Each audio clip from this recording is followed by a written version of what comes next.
من ناز نکن بغزم و پایون میگیره یه روزی دست زمونه تو رو عشق من ترانه ای از شهاب رنجبر با آهنگ، تنظیم و صدای سروش ملکپور. عشق من ناز نکن بغزم و پایون میگیره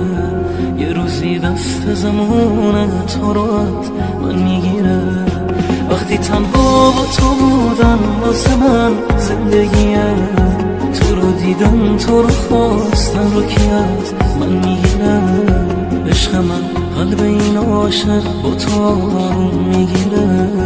بی تو عشق تو این عاشق داغون میمیره تو رو دیدن تو رو خواستن تو رو هر جا میبینم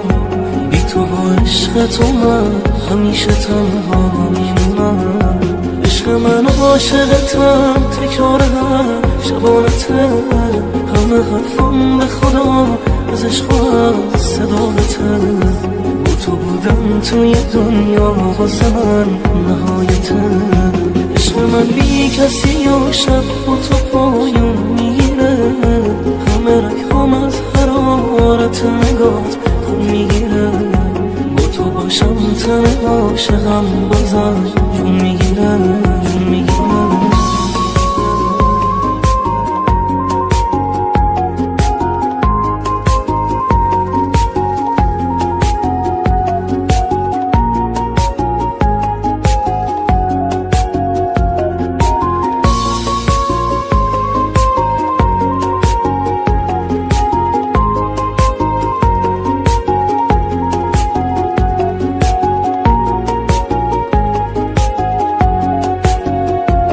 گم کردی بری خاطره ها تب میمیره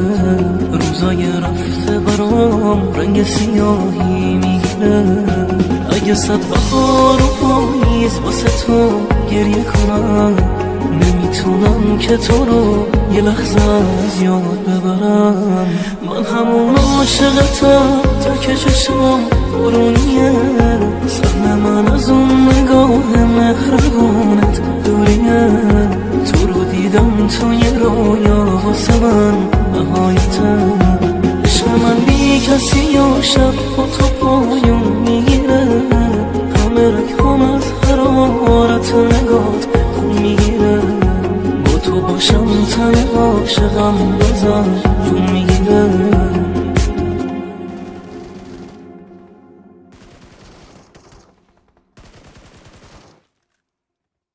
Subscribe to Barrett TV YouTube channel and press the bell icon so that you never miss any update. Yes, it's totally free.